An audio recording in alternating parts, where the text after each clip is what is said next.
আজকে এইখানে এই বেলায় আমরা দেখছি যে রাজধানীর ফার্মগেট, শাহবাগ, রামপুরা, মৎস্য ভবন, ঢাকার নানা প্রান্ত থেকে আমরা এখানে জড়ো হচ্ছি। শিক্ষার্থীরা এখানে জড়ো হচ্ছেন এবং তাদের ছবি আমরা দেখাচ্ছি। আজকে আগস্ট মাসের 5 তারিখ। তো 5 আগস্ট ঢাকার রাস্তায় কিন্তু আমরা নতুন আরেকটি জোয়ার দেখছি জনগণের।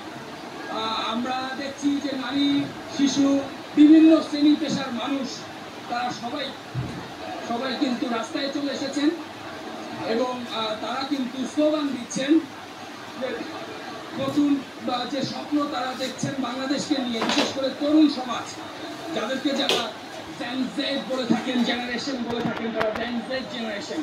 তো সেই জেনারেশন বলছেন যে আগের জেনারেশনের যে চিন্তা ভাবনা, দেশকে নিয়ে তাদের যে ভাবনা, সেই ভাবনা বদলে গেছে এবং সেই ভাবনার বিকল্প ভাবনা তৈরির জন্যই তারা এই বৈষম্য বিরোধী ছাত্র আন্দোলনের প্ল্যাটফর্ম তৈরি করেছিলেন এবং সেই প্ল্যাটফর্ম থেকে পরবর্তী যে ধাপগুলো